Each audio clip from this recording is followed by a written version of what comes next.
ತರ ಕಾಣಿಸ್ತದೆ.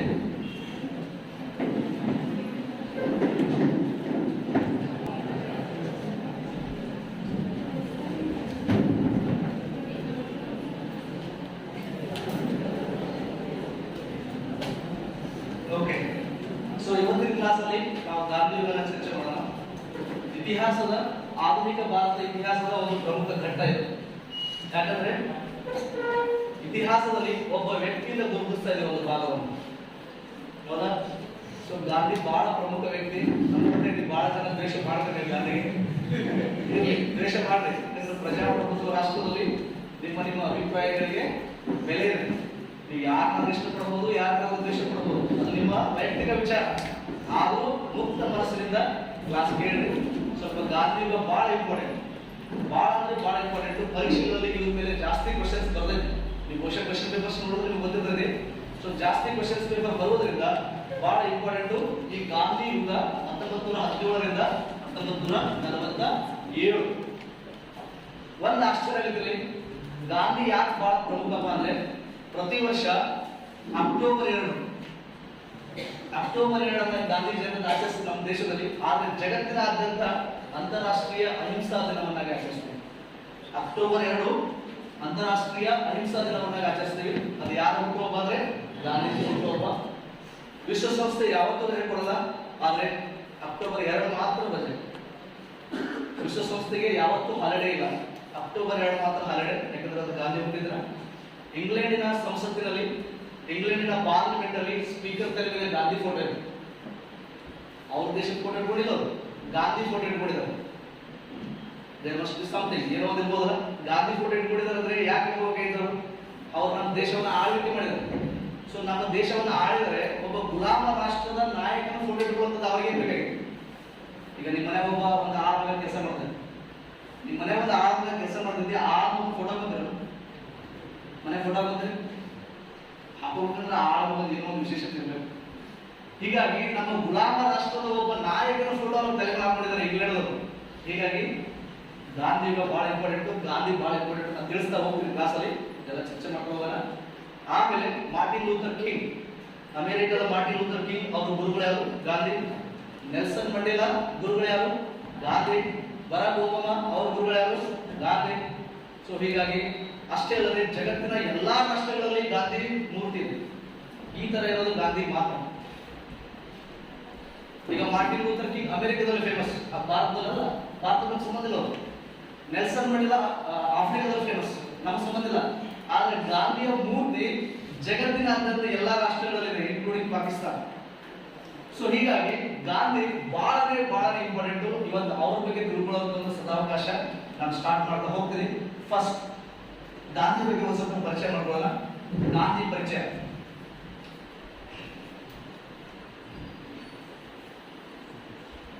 ಗಾಂಧಿ ಪರಿಚಯ ಮಾಡ್ಕೊಳ್ಳೋಣ, ಆಮೇಲೆ ಮುಂದೆ ಹೋಗೋಣ. ಸೊ ಗಾಂಧಿ ಪರಿಚಯ ಹುಟ್ಟಿದ್ದಾವಪ್ಪ ಅಂದ್ರೆ 1869 ಅಕ್ಟೋಬರ್ 2 ಗುಜರಾತ್ನ ಪೋರಬಂದರಲ್ಲಿ ಜನಿಸ್ತಾರೆ. ಬಹಳ ಸಿಂಪಲ್. ಆಮೇಲೆ ಅವರ ಒಂದಿಷ್ಟು ಪತ್ರಿಕೆಗಳನ್ನು ನೆನ್ಪಿಟ್ಕೊಳ್ಳಿ, ಎಕ್ಸಾಮ್ ಬಹಳ ಸಲ ಕೇಳ್ತಾರೆ. ಅವರ ಒಂದಿಷ್ಟು ಪತ್ರಿಕೆಗಳು ಯಾವುವು? ಹರಿಜನ, ಮತ್ತೆ ನವಜೀವನ, ಯಂಗ್ ಇಂಡಿಯಾ, ಸೊ ಮುಂತಾದವು.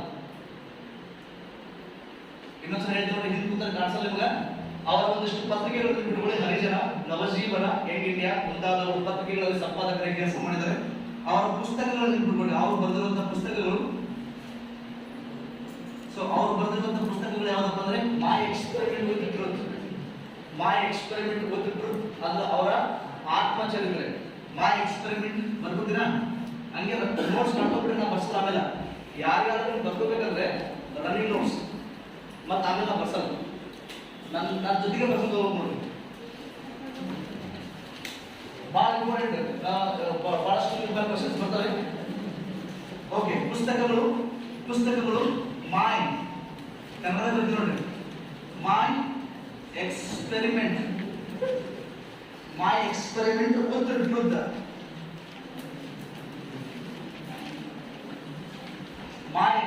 With truth. ಆಮೇಲೆ ಹಿಂದೂ ಸ್ವರಾಜ್. ಇದು ಬುಕ್ ಬಹಳ ಕಾಂಟ್ರವರ್ಷಿಯಲ್ ಬುಕ್ ಇದೆ. ಹಿಂದೂ ಸ್ವರಾಜ್ ಬುಕ್ವನ್ನ ಬ್ಯಾನ್ ಮಾಡಿದ್ದಾರೆ ಬ್ರಿಟಿಷರು 1905ರಲ್ಲಿ. ಈ ಪುಸ್ತಕ ಬ್ಯಾನ್ ಮಾಡಿದ್ದಾರೆ, ಹಿಂದೂ ಸ್ವರಾಜ್ ಪುಸ್ತಕ ಬ್ಯಾನ್ ಮಾಡಿದ್ರು. ಯಾಕಂದ್ರೆ ಇದರಲ್ಲಿ ಒಂದು ಸ್ವಲ್ಪ ವಿವಾದಾತ್ಮಕ ಇದೆ ಅನ್ನೋದು ಒಂದು ವಾದ. ಹೌದಾ? ಸೊ ಪುಸ್ತಕಗಳು, ಪತ್ರಿಕೆಗಳು ತಿಳ್ಕೊಂಡ್ರ. ನೆಕ್ಸ್ಟ್ 2019ರಲ್ಲಿ ನಮ್ಮ ಪೆರೇಡ್ ಮಾಡ್ತೀವಿ ನೋಡಿ ದೆಹಲಿಯಲ್ಲಿ, ರಾಜ್ಪಥ್ ರೋಡ್ ಅಲ್ಲಿ ಸ್ತಬ್ಧ ಚಿತ್ರಗಳನ್ನು ನಾವು ಪ್ರದರ್ಶನ ಮಾಡ್ತೀವಿ. 2019ರಲ್ಲಿ 1924ರ ಬೆಳಗಾವಿ ಅಧಿವೇಶನವನ್ನ ಸ್ತಬ್ಧ ಚಿತ್ರವನ್ನ ತೋರಿಸಿದ್ದಾರೆ. ನೆನಪಿದ? 2019ರ ಜನವರಿ 26ರಂದು ಬೆಳಗಾವಿ ಕಾಂಗ್ರೆಸ್ ಅಧಿವೇಶನ. ಯಾಕೆ ಬೆಳಗಾವಿ ಕಾಂಗ್ರೆಸ್ ಅಧಿವೇಶನ? ಗಾಂಧಿ ಅಧ್ಯಕ್ಷತೆಯಲ್ಲಿ ನಡೆದಿದ್ದು. ಬಹಳ ಜನಕ್ಕೆ ಗೊತ್ತೈತೆ ನಿಮಗೆ.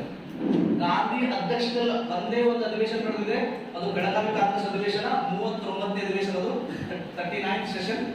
ಆ 39ನೇ ಕಾಂಗ್ರೆಸ್ ಅಧಿವೇಶನದ ಅಧ್ಯಕ್ಷತೆ ವಹಿಸಿಕೊಂಡರು ಗಾಂಧಿ. ಅದು ಏಕೈಕ ಒಂದೇ ಒಂದು ಅವರು ಅಧಿವೇಶನ ಭಾಗವಹಿಸಿದ್ದು, ಅದರ ಅಧ್ಯಕ್ಷತೆ ವಹಿಸಿಕೊಂಡಿದ್ದು.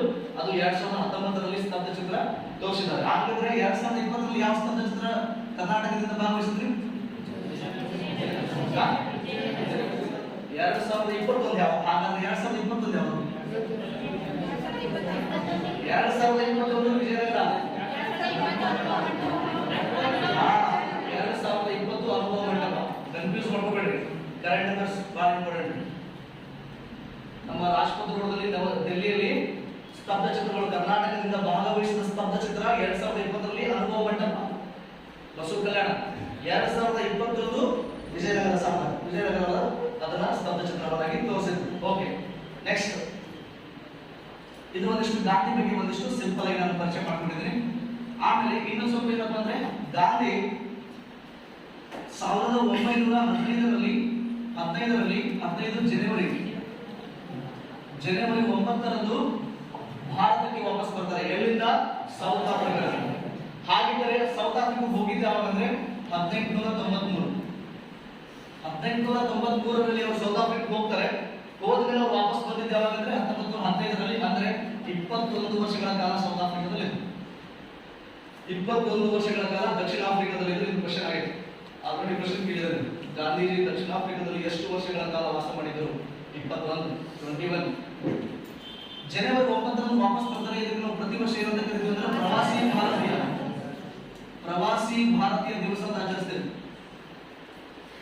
ಪ್ರವಾಸಿ ಭಾರತೀಯ ದಿವಸ ಅಂತೇಳಿ ನಾವು ಆಚರಣೆಯನ್ನ ಮಾಡ್ತೇವೆ ಜನವರಿ 9ರ.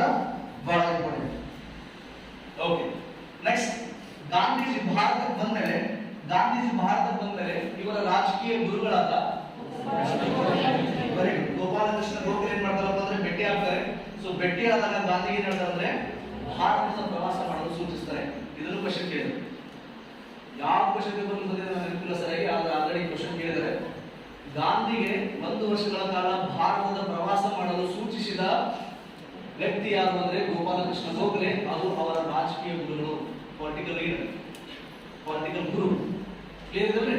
ಸೊ ಅವರು 1915ರಲ್ಲಿ ಭಾರತಕ್ಕೆ ಬಂದ ಮೇಲೆ ಸುಮಾರು 1 ವರ್ಷಗಳ ಕಾಲ ಭಾರತದ ಪ್ರವಾಸವನ್ನ ಮಾಡಿದಾಗ ಅವಾಗ ಅವರಿಗೆ ಗೊತ್ತಾಗುತ್ತೆ ಭಾರತ, ನಿಜವಾದ ಭಾರತ ಏನು ಅಂತ. ಯಾಕಂದ್ರೆ ಅವ್ರು ಅನ್ಕೊಂಡಿದ್ದು, ಯಾಕಂದ್ರೆ 21 ವರ್ಷಗಳ ಕಾಲ ದಕ್ಷಿಣ ಆಫ್ರಿಕಾದಲ್ಲಿ ಇದ್ರು. ಭಾರತದ ಬಗ್ಗೆ ಏನು ಗೊತ್ತಿರಲಿಲ್ಲ ಅವರಿಗೆ, ಯಾಕಂದ್ರೆ ಎಲ್ಲ ಮರ್ತು ಬಿಟ್ಟಿದ್ರು. ಭಾರತದ ನಿಜವಾದ ಸಮಸ್ಯೆಗಳೇನು, ಬ್ರಿಟಿಷರು ನಮ್ಮನ್ನು ಹೇಗೆ ಶೋಷಣೆ ಮಾಡ್ತಾ ಇದ್ದಾರೆ, ನಮ್ಮ ಪರಿಸ್ಥಿತಿ ಏನು, ಜನರ ಸಾಮಾಜಿಕ ಜೀವನ ಹೇಗಿದೆ, ಎಲ್ಲವನ್ನ ಅರಿವಾಗಿದ್ದು 1 ವರ್ಷಗಳ ಕಾಲ 1915-16ರಲ್ಲಿ 1 ವರ್ಷಗಳ ಕಾಲ ಭಾರತದ ಪ್ರವಾಸವನ್ನ ಮಾಡ್ತಾರೆ. ಆ ಟೈಮ್ನಲ್ಲಿ ಬಹಳಷ್ಟು ಅವ್ರ ಗಮನಕ್ಕೆ ಬರುತ್ತೆ. ಮುಂದೆ ಅದಾದ್ಮೇಲೆ ನಮಗೆ ನೆಕ್ಸ್ಟ್ ಗಾಂಧಿ ಒಂದಿಷ್ಟು ಸತ್ಯಾಗ್ರಹಗಳಲ್ಲಿ, ಹೋರಾಟಗಳಲ್ಲಿ ಭಾಗವಹಿಸ್ತಾರೆ.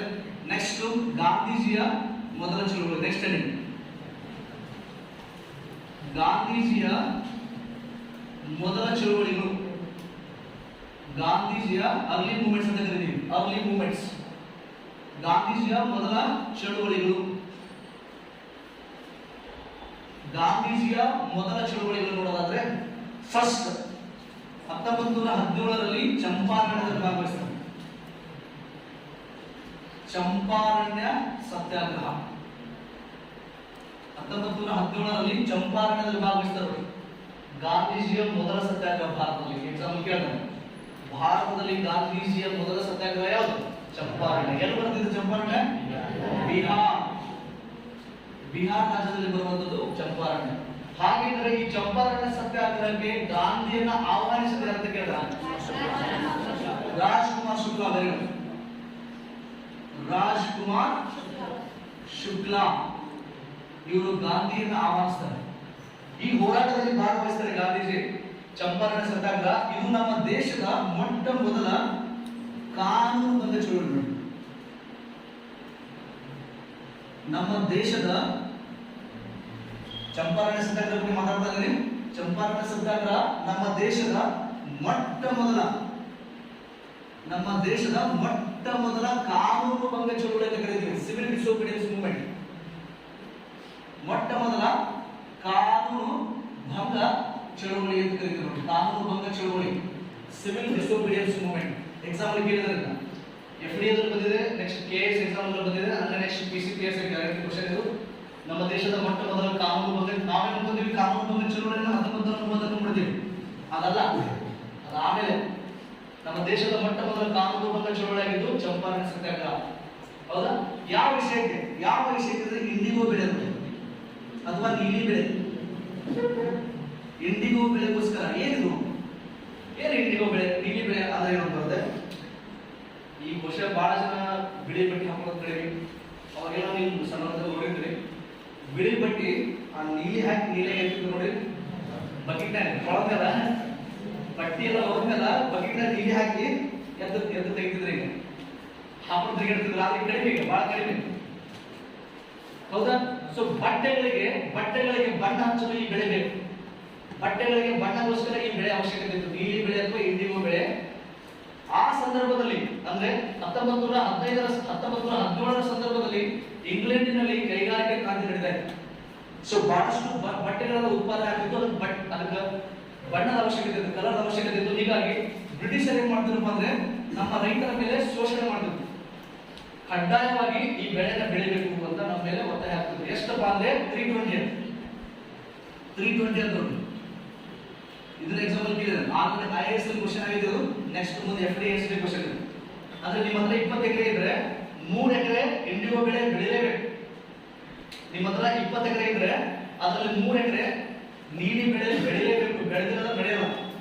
ಬ್ರಿಟಿಷರ್ ಬಿಡ್ತಿದ್ರು, ಆಮೇಲೆ ಡಬ್ಲ್ಯೂ ಆಡ್ಬಿಡ್ತಿದ್ರು. ಇಲ್ಲ ಮೂಲೆ ಹಾಕೊಂಡು ಡಬ್ಲ್ಯೂ ಆಡ್ಬಿಡೋದು. ಸೊ ಹೀಗಾಗಿ ಇದು ಕಡ್ಡಾಯ ಇತ್ತಲ್ಲ, ಹೀಗಾಗಿ ಇದು ನಮ್ಮ ರೈತರಿಗೆ ಬಹಳ ಸಮಸ್ಯೆ ಆಗಿದೆ. ಯಾಕಂದ್ರೆ ಆ ಸಂದರ್ಭದಲ್ಲಿ ಎಷ್ಟು ಮಳೆ ಇಲ್ಲ, ಬೆಳೆ ಇಲ್ಲ, ನಮ್ಗೆ ತಿನ್ನೋದಕ್ಕೂ ಗೊತ್ತಿರಲಿಲ್ಲ. ಇಂಥ ಸಂದರ್ಭದಲ್ಲಿ ಇವರು ಬ್ರಿಟಿಷರ್ ನೋಡಿದ್ರೆ ಆ ಬೆಳೆ ಬೆಳೆ ಈ ಬೆಳೆ ಬೆಳೆ ಅಷ್ಟೇ ಅಲ್ಲದೆ ಅವರ ಹೇಳುವ ರೇಟ್ಗೆ ನಾವು ಮಾರಾಟ ಮಾಡಬೇಕಾಗಿತ್ತು.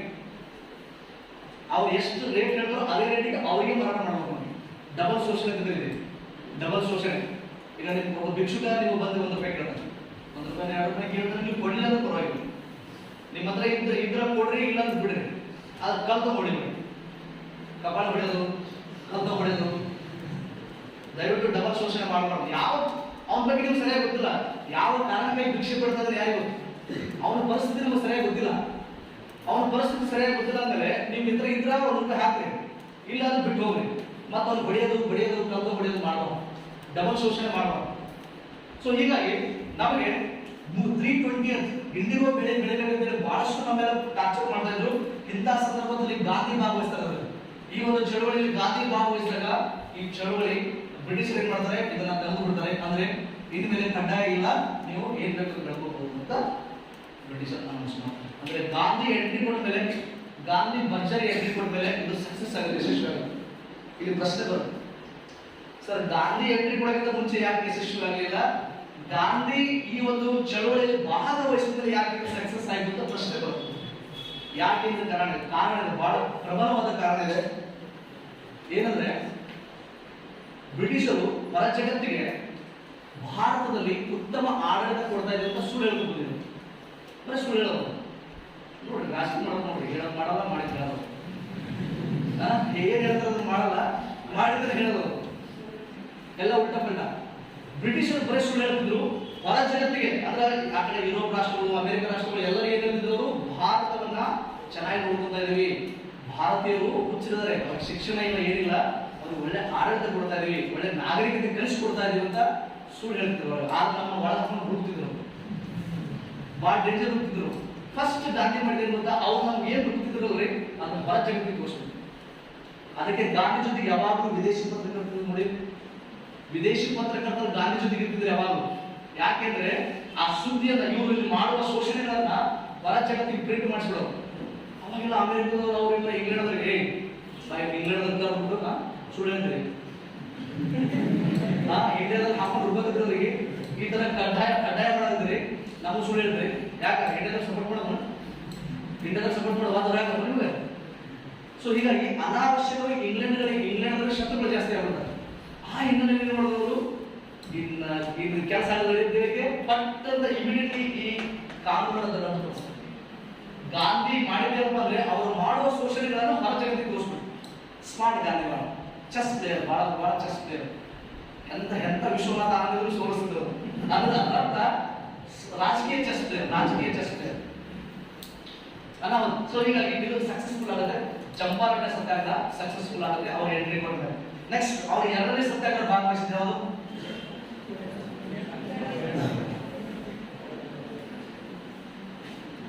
ಎರಡನೇ ಸತ್ಯಾಗ್ರಹ ಅಹಮದಾಬಾದ್ ಗಿರಣಿ ಸತ್ಯಾಗ್ರಹ 1918ರಲ್ಲಿ ಅಹಮದಾಬಾದ್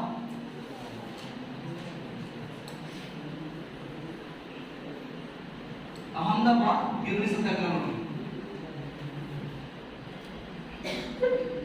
ಅಹಮದಾಬಾದ್ ಗಿರಣಿ ಸತ್ಯಾಗ್ರಹ 1918 ಹೌದಾ? ಸೊ ಏನಿದು ಗಿರಣಿ ಸತ್ಯಾಗ್ರಹ ಏನಪ್ಪಾ ಅಂದ್ರೆ ಇಲ್ಲಿ ಅಹಮದಾಬಾದಲ್ಲಿ ದೊಡ್ಡ ಮಿಲ್ಗಳಿದೆ. ಸೊ ದೊಡ್ಡ ಮಿಲ್ಗಳಿದ್ದು ಆ ಮಿಲ್ ಮಾಲೀಕರೆಲ್ಲ ನಮ್ಮ ಭಾರತೀಯರೇ, ಅವರೇನು ಬ್ರಿಟಿಷರಲ್ಲ. ಆ ಮಿಲ್ ಮಾಲೀಕರೆಲ್ಲ ನಮ್ಮ ಭಾರತೀಯರೇ. ನಮ್ಮ ಭಾರತೀಯ ಶ್ರೀಮಂತರು ನಮ್ಮ ದೇಶದ ಬಡವರನ್ನ ಅಂದ್ರೆ ಅಲ್ಲಿ ಕೆಲಸ ಮಾಡುವ ಕಾರ್ಮಿಕರನ್ನ ಶೋಷಣೆ ಮಾಡ್ತಾ ಇದ್ರು. ನಮ್ಮ ಕಾರ್ಮಿಕರಿಗೆ ಹೆಚ್ಚಿಗೆ ಕೆಲಸ ಕೊಡುವ ಕಡೆಯಿಂದ ಹೆಚ್ಚಿಗೆ ಕೆಲಸ ಮಾಡಿಸಿ ಕಡಿಮೆ ಸಂಬಳ ಕೊಡ್ತಾರೆ. ಈ ಶೋಷಣೆ ವಿರುದ್ಧ ಅಲ್ಲಿ ಕಾರ್ಮಿಕರು ಅಹಮದಾಬಾದಲ್ಲಿ ಕೆಲಸ ಮಾಡುವ ಕಾರ್ಮಿಕರು ಒಂದು ಹೋರಾಟವನ್ನು ಹಮ್ಮಿಕೊಳ್ಳುತ್ತಾರೆ. ಆ ಹೋರಾಟದಲ್ಲಿ ಗಾಂಧಿ ಕೂಡ ಭಾಗವಹಿಸ್ತಾರೆ. ಕಾರ್ಮಿಕರ ಸಂಬಳವನ್ನು ಹೆಚ್ಚಿಗೆ ಮಾಡಬೇಕು. ಇಲ್ಲಿ ಪ್ರಶ್ನೆ ಬಂದದ್ದು ಏನಂದ್ರೆ ನಮ್ಮ ದೇಶದವರೇ ನಮ್ಮ ದೇಶದವರನ್ನು ಶೋಷಣೆ ಮಾಡ್ತಾ ಇದ್ದಾರೆ. ಯಾಕೆ ಸರ್? ಸಹಜ ಪ್ರಶ್ನೆ ಬಂದದ್ದು. ಇಂಗ್ಲೆಂಡ್ ಅವರು ನಮ್ಮ ಶೋಷಣೆ ಮಾಡಿದ್ರೆ ಅವ್ರು ಹೊರಗಿನವರು ಮಾಡ್ತಿದ್ರು ತಿಳ್ಕೊಂಡು, ನಮ್ಮ ದೇಶದ ಶ್ರೀಮಂತರೇ ನಮ್ಮ ದೇಶದ ಬಡವರನ್ನ ಶೋಷಣೆ ಮಾಡ್ತಾ ಇದ್ದಾರೆ. ಇದರ ಅರ್ಥ ಏನಪ್ಪಾ ಅಂದ್ರೆ ನೀವು ಒಂದು ತಿಳ್ಕೊಬಿಡಿ, ಶ್ರೀಮಂತರು ನಿಜವಾಗ್ಲೂ ಈ ದೇಶಕ್ಕೆ ಶ್ರೀಮಂತರ ಕೊಡುಗೆ ಏನಿಲ್ಲ. ಸ್ವಾಮಿ ವಿವೇಕಾನಂದ ಮಾತು ಹೇಳಿದ್ರೆ ಗೊತ್ತಾ, ನಮ್ಮ ದೇಶದಲ್ಲಿರುವ ಶ್ರೀಮಂತ ವರ್ಗ ಸತ್ತ ವರ್ಗ ಅಂತ ಹೇಳಿದ್ರು, ಡೆಡ್ ಪೀಪಲ್. ಶ್ರೀಮಂತರ ಕೊಡುಗೆ ಏನಿರಲ್ಲ. ಯಾಕಂದ್ರೆ ಶ್ರೀಮಂತರು ಯಾವಾಗಲೂ ಆಳುವ ಸರ್ಕಾರ ಜೊತೆ ಫ್ರೆಂಡ್ಶಿಪ್ ಹೊಂದಿದ್ದವರು. ಇವತ್ತು ನರೇಂದ್ರ ಮೋದಿ ಫ್ರೆಂಡ್ಶಿಪ್, ಅಂಬಾನಿ ಅದಾನಿ ಅವ್ರ ಜೊತೆಗೆ ಇದಾರೆ. ನಾಳೆ ನರೇಂದ್ರ ಮೋದಿ ಹೋದ್ಮೇಲೆ ಯಾರು ಬರ್ತಾರೋ ಅವ್ರ ಜೊತೆಗೆ ಇರ್ತಾರೆ. ಗೊತ್ತಿರಲಿ, ನರೇಂದ್ರ ಮೋದಿ ಜೊತೆಗೆ ಇರಲ್ಲ. ಗೆದ್ದತ್ತಿನ ಬಾನ ಹೇಳಿದ್ರೆ ಶ್ರೀಮಂತ ಬಿಸ್ನೆಸ್ ಕನ್ವರ್ಟ್ರಿಕ್ಸ್. ಯಾಕಂದ್ರೆ ಅವ್ರ ಬಿಸ್ನೆಸ್ ಸಕ್ಸಸ್ಫುಲ್ ಉಳಿಬೇಕಂದ್ರೆ ಆಳುವ ಸರ್ಕಾರದೊಂದಿಗೆ ಫ್ರೆಂಡ್ಶಿಪ್. ನಾಳೆ ಕಾಂಗ್ರೆಸ್ ಅವರು ಬರಲಿ, ಅವ್ರ ಜೊತೆ ಫ್ರೆಂಡ್ಶಿಪ್. ಅದು ಬಿಟ್ಟರೆ ಮತ್ತೆ ಇಂಗ್ಲೆಂಡ್ ವಾಪಸ್ ಬರಲಿ, ನಮ್ಮ ದೇಶದ ಶ್ರೀಮಂತರು ಅವ್ರ ಫ್ರೆಂಡ್ಶಿಪ್ ಮಾಡ್ತಾರೆ. ನಾನು ಹೇಳ್ದಲ್ಲ, ಇತಿಹಾಸ ಹೇಳ್ತದೆ, ಹಿಸ್ಟ್ರಿ. ನಮ್ಮ ದೇಶದ ಶ್ರೀಮಂತರು ಬ್ರಿಟಿಷರ ಜೊತೆ ಸೇರ್ಕೊಂಡು ನಮ್ಮ ಕಾರ್ಮಿಕರನ್ನು ಶೋಷಣೆ ಮಾಡ್ತಾ ಇದ್ದಾರೆ. ಇಲ್ಲಿ ಪ್ರಶ್ನೆ ಬರುತ್ತೆ, ಕಾರ್ಮಿಕರನ್ನು ಯಾಕೆ ಶೋಷಣೆ ಮಾಡ್ತಾರೆ ಸರ್? ಶ್ರೀಮಂತ ವರ್ಗ ಕಾರ್ಮಿಕರನ್ನು ಯಾಕೆ ಶೋಷಣೆ ಮಾಡೋದು ಪ್ರಶ್ನೆ ಬರುತ್ತೆ. ಇದಕ್ಕೆ ಕಾರ್ಲ್ ಮಾರ್ಕ್ಸ್ ಬಹಳ ಬ್ಯೂಟಿಫುಲ್ ಎಕ್ಸ್ಪ್ಲೇನ್ ಮಾಡಿದ್ದಾರೆ. ಕಾರ್ಲ್ ಮಾರ್ಕ್ಸ್ ಗೊತ್ತೇನ್ರಿ? ದಾಸ್ ಕ್ಯಾಪಿಟಲ್ ಅಂತ ಬುಕ್ ಬರ್ದಾರೆ, ಕೇಳಿದಿರಾ? ಸುಮಾರು 400 ಪುಸ್ತಕಗಳನ್ನು ಓದಿ ಒಂದೇ ಪುಸ್ತಕ ಬಂದಿದ್ದಾರೆ. ಆ ಪುಸ್ತಕದ ಹೆಸರು ದಾಸ್ ಕ್ಯಾಪಿಟಲ್. ಜರ್ಮನಿ ದೇಶದವರು ಬಹಳ ಬ್ರಿಲಿಯಂಟ್ ಪರ್ಸನ್, ಬಹಳ ಇಂಟೆಲಿಜೆಂಟ್. ಅವರೊಂದು ಮಾತಾಡ್ತಾರೆ, ಏನಪ್ಪ ಅಂದ್ರೆ ಇದನ್ನು ಸ್ವಲ್ಪ ಒಂದು 2 ನಿಮಿಷ ನೋಡಿ. ನಿಮ್ಮ ಹೆಸರೇನು?